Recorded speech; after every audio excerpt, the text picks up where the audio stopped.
Get into position on a raised surface. A coffee table with a folded up yoga mat like I'm using here, a plyo box if you're in the gym, or even your couch or your bed can work. Bring one leg up and bend at the knee so your foot is in front of you. Your other leg can stay in whatever position feels comfortable and stable. If you have a lot of hip mobility, your knee might come all the way down or close to it. If you have less hip mobility, your knee will be up higher and you might even be shifted sideways a bit in your upper body to accommodate this position.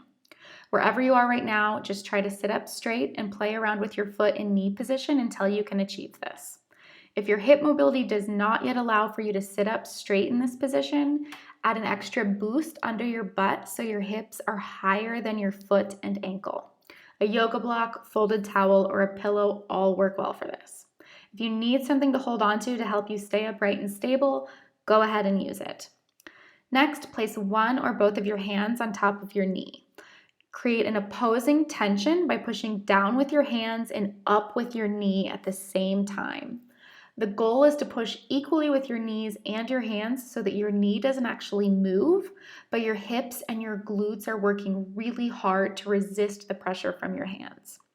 You might feel a bit of muscle cramping as you do this. That's totally normal and cramping is okay, but if it gets too bad to work through it, then release from the position and do some self-massage before coming back to this exercise. Hold this for a nice slow count to 5. Release the pressure from your hands and your knees. Totally relax for a couple of breaths and then repeat. Once you've completed all your reps pushing down with your hands, you'll do the opposite and provide upward pressure with your hands and downward pressure with your knee.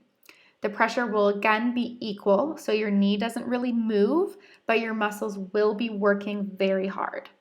Hold for another slow count to 5, fully release and relax, and then repeat. Once you've completed all of your reps, finish this exercise out with a nice stretch by gently reaching forward, maybe even walking your hands from side to side until you feel a position that gives a nice hip and glute stretch. Hold this position for 5 to 10 deep breaths, then repeat the sequence on the other side.